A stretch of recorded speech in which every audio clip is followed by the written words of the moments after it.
जोपर्यंत आमच्या नेत्याला न्याय मिळत नाही, आमच्या समोर सत्य येत नाही, तोपर्यंत आम्ही कुणी थांबणार नाही. अध्यक्ष महोदय, अध्यक्ष महोदय, हे आलं पाहिजे, सगळं जनतेच्या समोर आलं पाहिजे, महाराष्ट्राच्या समोर आलं पाहिजे. अध्यक्ष महोदय, आजही आम्ही सगळेच जण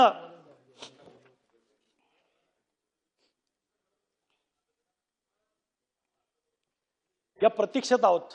त्याच्यामध्ये हा अपघात का घडला तर वारंवार सांगितलं जाते, अनेक अहवाल आले, त्याच्यात सांगितलं आले की दृश्यमानता कमी होती, व्हिजिबिलिटी नव्हती. मग अशा वेळी लँडिंग करायचा प्रयत्न का केला गेला? मग हे असुरक्षित लँडिंग करण्याचा प्रयत्न का केला गेला? अध्यक्ष महोदय, हा खरा प्रश्न आहे. पुण्यामध्ये बाकीची लँडिंग साहेब होत होती, मग कुणाचा दबाव होता? का तिथं उतरवण्याचा प्रयत्न केला गेला? का जबरदस्तीने लँडिंग करायचा प्रयत्न केला गेला? हे समजलंच पाहिजे. अध्यक्ष महोदय, 28 जानेवारी 2026 हा या महाराष्ट्राच्या इतिहासातला अतिशय काळाकुट्ट दिवस, जो महाराष्ट्र कधीच त्यांच्या आयुष्यात ही 14 कोटी जनता विसरू शकणार नाही अशी तारीख म्हणजे 28 जानेवारी.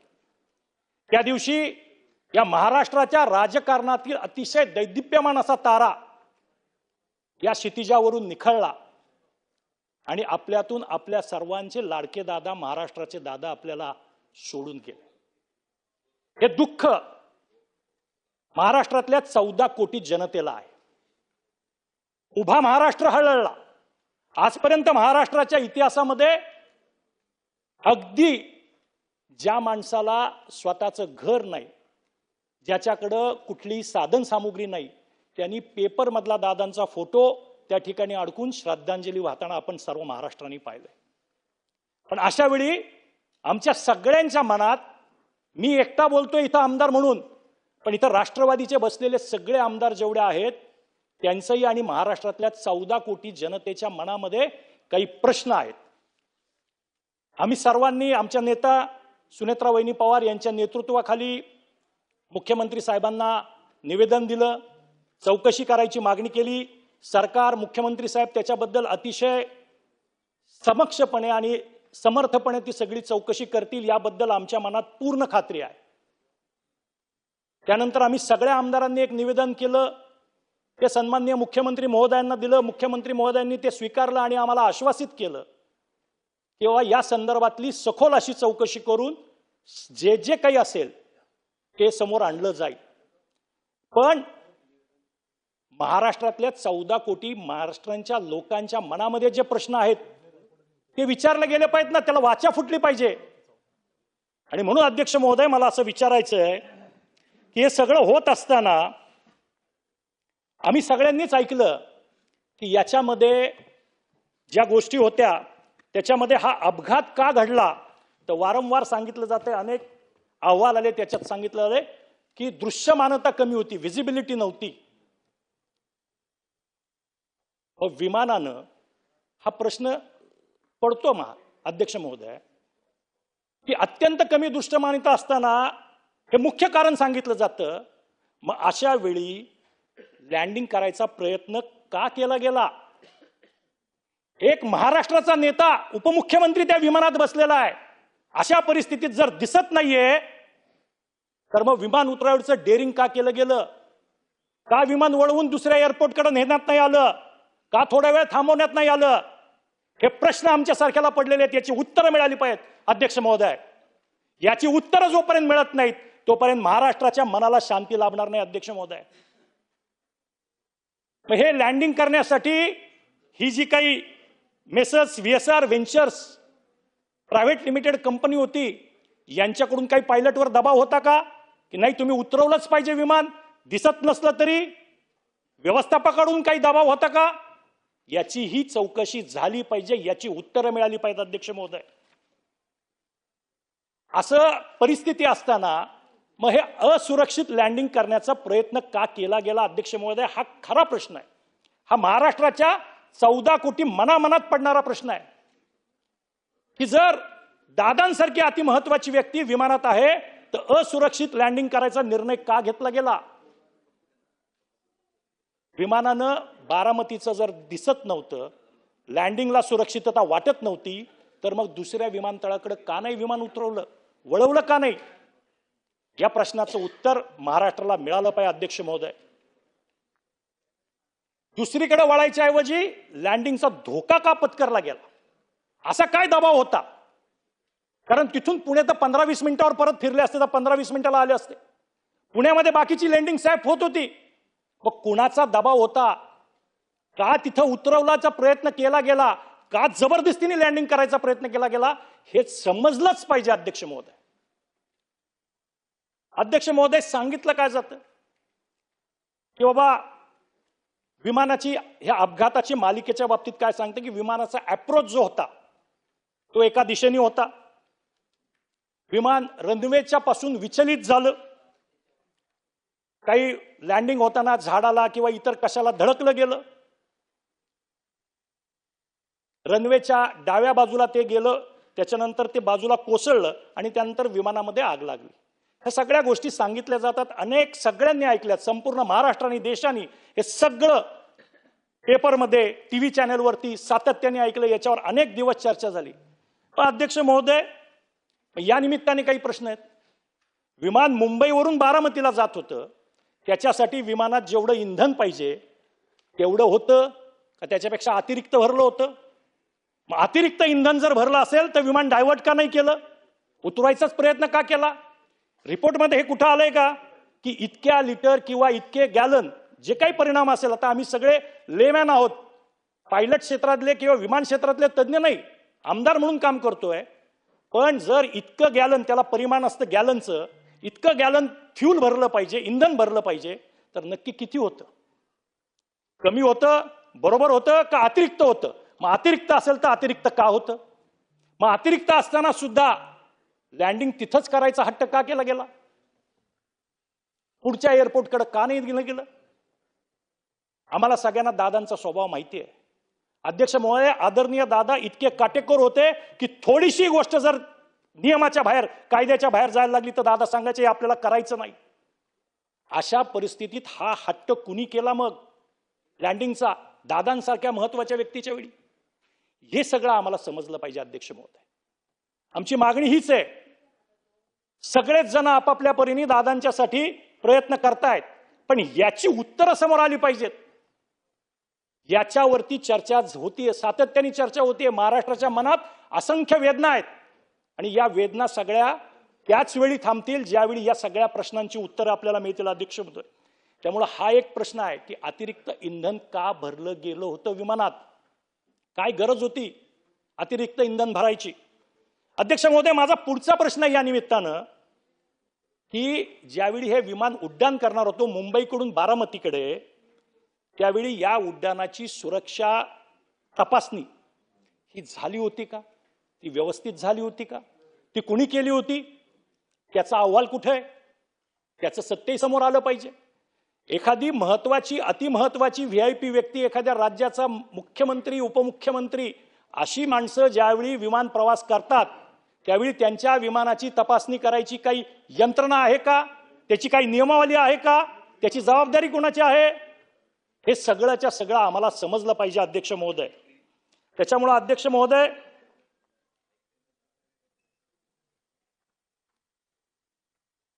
कुठलंही विमान ज्यावेळी उड्डाण करतं त्यावेळी त्या विमानाला उड्डाणासाठी पात्र ठरवणारी जी काही एक AME एअरक्राफ्ट मेंटेनन्स इंजिनियर हे असतात. या उड्डाणाला पात्र ठरवणारा AME कोण होता? त्याचं नाव काय?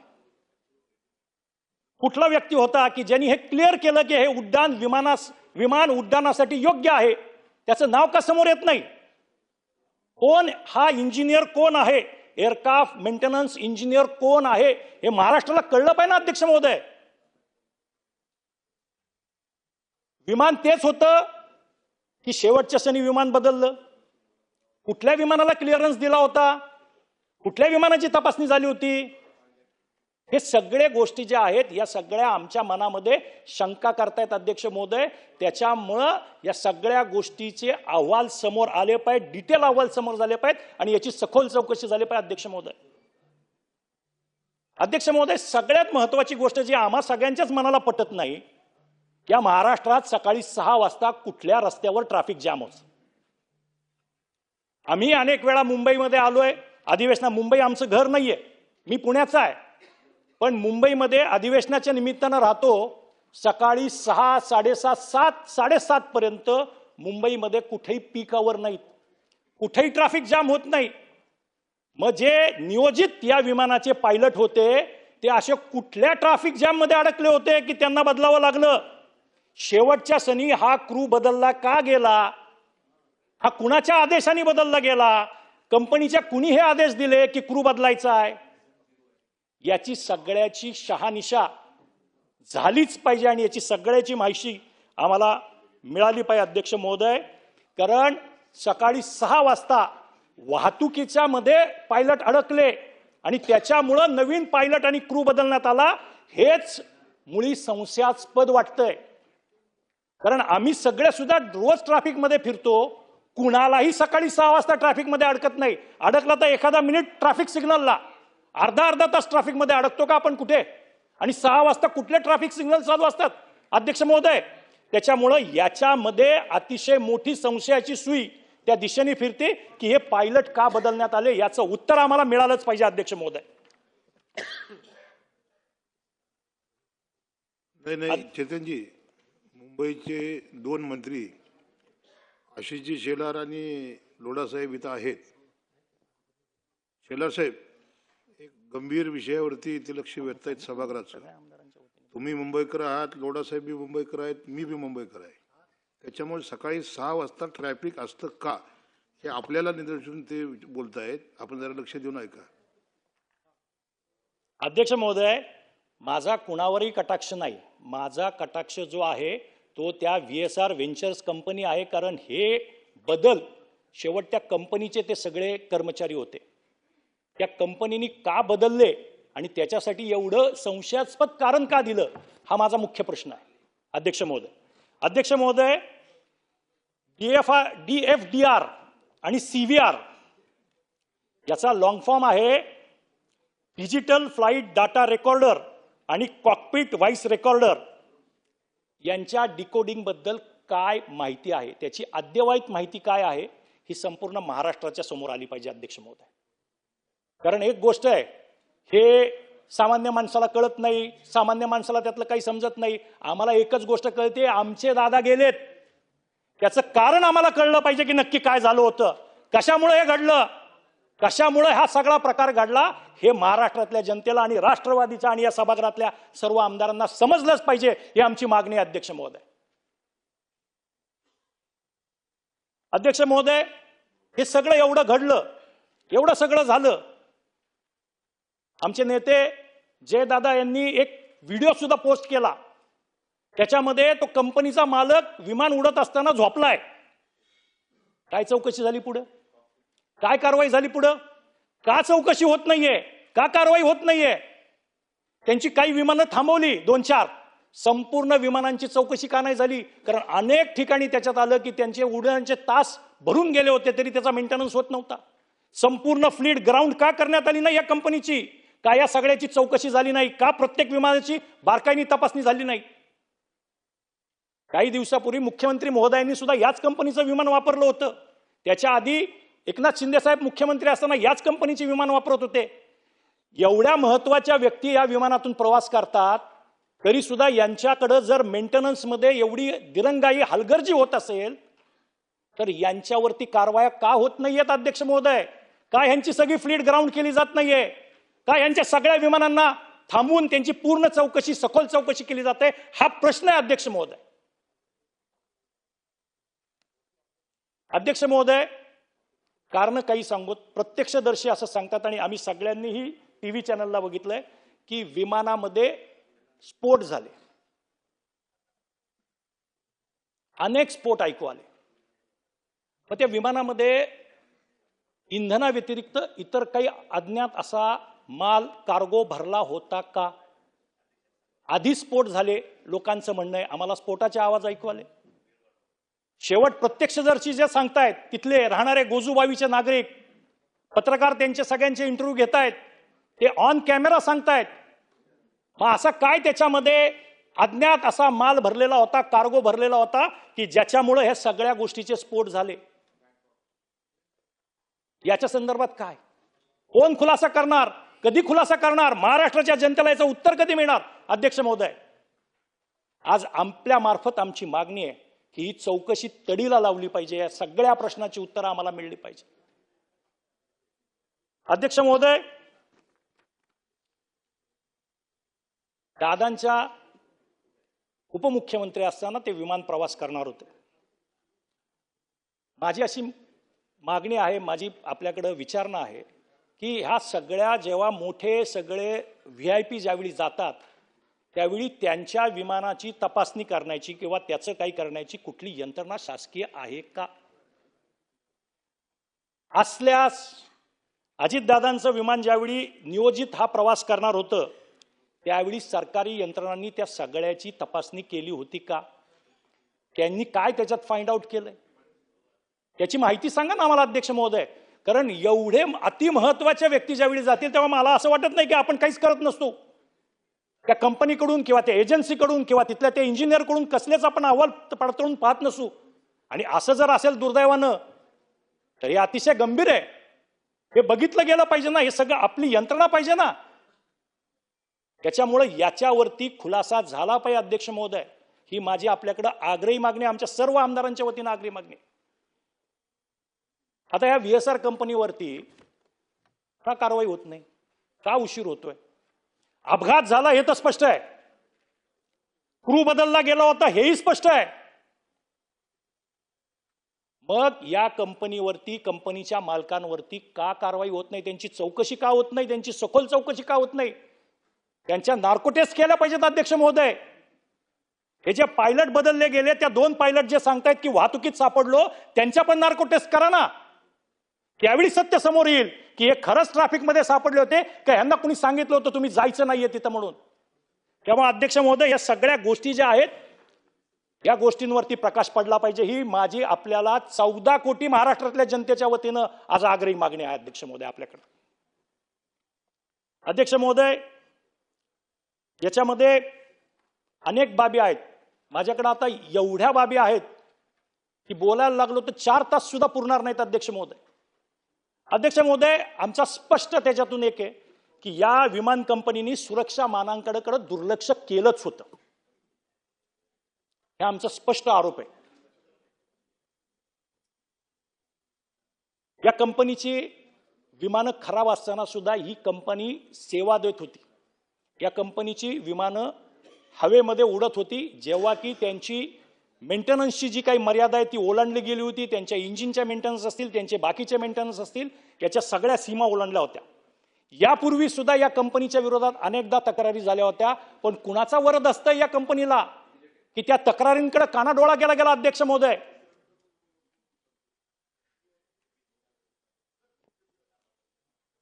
एव्हिएशन सर्टिफिकेट असतं की तुमचं विमान फिट आहे, वैध आहे की नाही याच्या संदर्भातलं. अध्यक्ष महोदय, हे ज्या अपघात झाला ज्या विमानाचा, अपघाताच्या वेळी ह्याचं सर्टिफिकेट वैध आहे की नाही याची स्पष्टता सुद्धा नाही अध्यक्ष महोदय.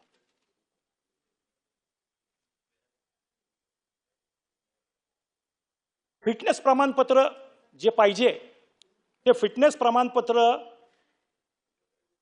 इंजिनियर्सवर कंपनीने दबाव तर दिला नव्हता ना की फिटनेस सर्टिफिकेट दे, कारण त्याची मेंटेनन्सच झाला नव्हता तरी फिटनेस सर्टिफिकेट कसं काय? मग या कंपनीच्या मालकांनी दबाव आणला होता का इंजिनियर्सवर की तुम्ही खोटं बनावट बोगस सर्टिफिकेट द्या, आमचा धंदा चालला पाहिजे? अरे तुमचा धंदा झाला पण इथं महाराष्ट्राचं किती आणि देशाचं नुकसान झालं. सुरक्षा नियमांचं उल्लंघन तर ही कंपनी वारंवार करत होती. खराब हवामान असताना तर ATCनीच सांगितलं पाहिजे की तुम्ही लँडिंग करू नका, तरी लँडिंगचा प्रयत्न. जर आपल्याला सगळ्यांना माहिती आहे क्लिअरन्स दिला गेला नाही तर विमानाचं लँडिंग होत नाही, उड्डाण होत नाही, लँडिंग होत नाही. समजा मुंबईत हवामान चांगलं होतं असं गृहीत धरू, पण बारामतीला हवामान चांगलं नव्हतं, तर मग ही परमिशन कशी काय दिली गेली? ग्राउंडवर जे काम करत होते त्यांनी सुद्धा ही परमिशन कशी दिली हा पण एक मोठा प्रश्न तयार होतो अध्यक्ष महोदय. त्यांना माहिती होतं की विमानात प्रवासी कोण आहेत, कुठल्या कंपनीचं विमान येत आहे, हे असताना सुद्धा ही परमिशन कशी दिली गेली याचाही खुलासा झाला पाहिजे, याचाही शोध लागला पाहिजे, याचाही तपास झाला पाहिजे अध्यक्ष महोदय. आता इतक्या तक्रारी आल्यात तरी सुद्धा आपण मात्र त्या कंपनीवरती का मेहरबान आहोत हे आम्हाला कळत नाही. असं घडल्या पहिल्यांदा त्या कंपनीला ब्लॅकलिस्ट करायला पाहिजे होतं आणि मग चौकशी झाली पाहिजे होती. पहिल्यांदा त्यांना ब्लॅकलिस्ट करायला पाहिजे होतं अध्यक्ष महोदय. पण अद्याप सुद्धा त्या कंपनीला ब्लॅकलिस्ट केलेलं नाही. अद्यापही ती कंपनी सर्व्हिस पुरवते. अजून कोणाचा जीव जाण्याची वाट बघताय का आपण? परत काही हादसा घडला, घातपात झाला, अपघात झाला तर कोण जबाबदार? अध्यक्ष महोदय, त्याच्यामुळे या सगळ्या गोष्टीमध्ये लोकांच्या मनात विविध प्रश्न आणि संशयाचं हलकल्लोळ झालेला आहे. याची उत्तर आम्हाला मिळली पाहिजे. आता हा एक झाला सगळा कंपनीचा भाग. याच्यामध्ये हा खरंच अपघात आहे की घातपात आहे याच्याही काही संशयास्पद बाबी आहेत अध्यक्ष महोदय. अध्यक्ष महोदय, पहिली गोष्ट, तपासाला विलंबच का होतोय? एखाद्या गोष्टीच्या तपासाला विलंब व्हायला लागला की लोकांच्या मनात असं यायला लागतं की याच्यामध्ये कुठेतरी काळबेरा आहे. त्याच्यामुळे तपासाला विलंब का होतोय हा प्रश्न सगळ्यांनाच पडतोय अध्यक्ष महोदय. अध्यक्ष महोदय, सुनेत्रा वहिनींनी आणि पार्थ दादांनी आम्हाला दादांच्या त्या प्रवासातल्या ज्या काही दादांच्या वस्तू होत्या त्या दाखवल्यात. आम्ही सगळेच आमदार देवगिरी बंगल्यावर होतो. दादांचे मोबाईल सुस्थितीत आहेत, फुटलेत, स्क्रीन फुटल्यात. तर मोबाईल सुस्थितीत आहेत तर अतिशय सेफ ठेवण्यात आलेला ब्लॅक बॉक्स खराब झाला याच्यावर कुणी विश्वास ठेवा? शेमड पोरग पण ठेवणार नाही अध्यक्ष महोदय. जर म्हणजे दादांचे मोबाईल, आणि आम्ही सगळे ते मोबाईल ओळखतो, दादांकडे जेवढे मोबाईल होते, दादांच्या हातातलं घड्याळ सुस्थितीत आहे आणि तुम्ही सांगताय ब्लॅक बॉक्स जळाला. कोण विश्वास ठेवणार अध्यक्ष महोदय याच्यावर? आणि कसा विश्वास ठेवा महाराष्ट्राने? त्यामुळे या सगळ्याचं सखोल चौकशी होऊन हे आमच्या समोर आलंच पाहिजे अध्यक्ष महोदय. हे आमच्या सगळ्यांची आग्रही मागणी आपल्याकडे. रडार सिग्नल वरून काही वेळ विमान गायब झालं होतं. कसं झालं? रडार सिग्नल का गायब झाले? असं काय घडलं की रडार वरून विमान गायब झालं? काही मिनिटं झालं त्याच्यापूर्वी काय घडलं होतं असं नक्की? मग हे गायब होण्यासाठी कुणी त्याचे काही सिग्नल बंद केले, जाम केले, काय केलं अध्यक्ष महोदय? आम्हाला त्यातलं काही फारसं कळत नाही. पण सर्वसामान्य माणसाच्या मनात हे प्रश्न पडलेत ना की एखादं विमान हे रडारवरून नाहीसं कसं होऊ शकतं अचानक काही मिनिटं? काय घडलं होतं असं? कशामुळे ते नाहीसं झालं? कारण आम्हाला कळतं की रेडिओ तरंग असतात, ते रेडिओ तरंग तिकडे जातात, त्या अँटेना रिसिव्ह करतात, एकमेकाला आदान प्रदान होतं आणि तुम्ही पाहू शकता. मग हा कुणी बंद केलं होतं का आतमधून, का खालून बंद केलं? हे सिग्नल कसे जाम केले गेले याचं उत्तर कधी मिळणार आहे अध्यक्ष महोदय? अध्यक्ष महोदय, तिथले गोजूबाई मधले नागरिक सांगतात की आम्ही मोठा आवाज ऐकला, हवेतच आवाज ऐकला आणि त्याच्यानंतर विमान खाली आलं, त्याच्यानंतर विमान कोसळलं. आम्ही बघतोय अध्यक्ष महोदय, असं चाललेलं विमान एकदम असं झालं आणि असंच खाली आलं. अध्यक्ष महोदय, अनेक जण विमान प्रवास करतात. विमान किती हलू शकतं हे इथं बसलेलं आपणही अध्यक्ष महोदय विमान प्रवास केलेला असेल. विमान थोडंसं तिरकं होतं पण 90 अंशात. मग ते नागरिक सांगतात ते खरं आहे का की आधी स्फोटाचा आवाज ऐकला आणि त्याच्यानंतर विमान तिरकं झालं आणि विमान खाली आलं? नक्की काय खरं काय अध्यक्ष महोदय?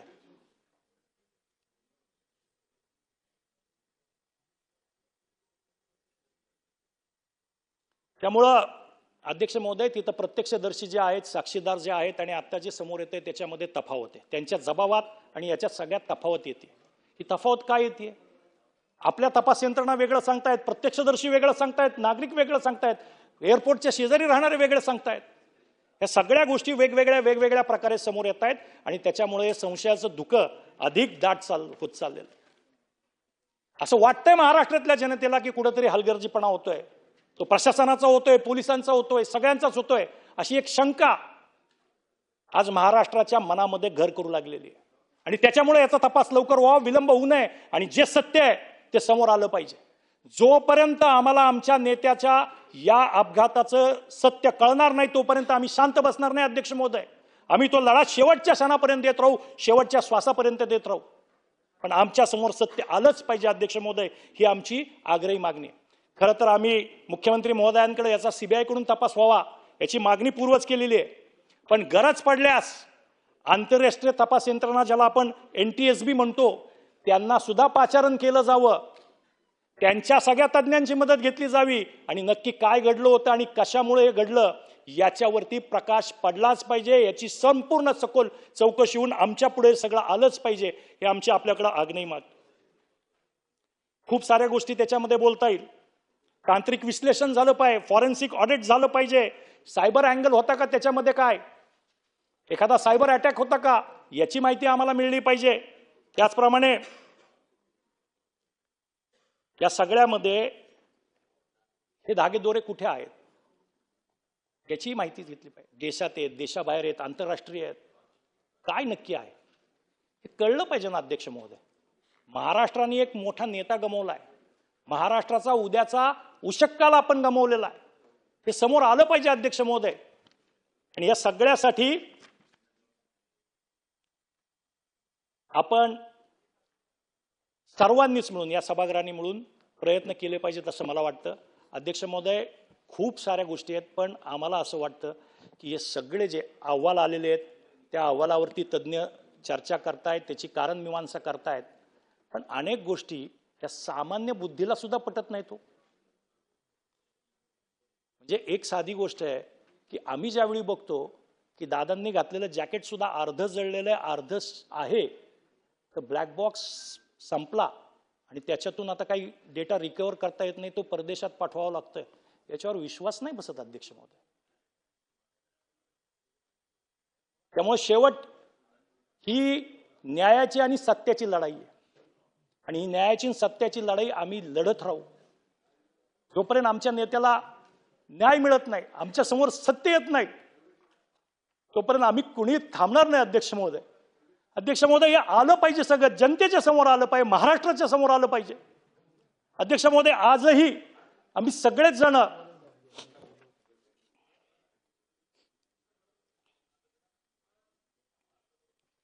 या प्रतीक्षेत आहोत या महाराष्ट्राच्या मनातल्या प्रश्नांना उत्तरं मिळतील आणि आमच्या दादांना न्याय मिळेल.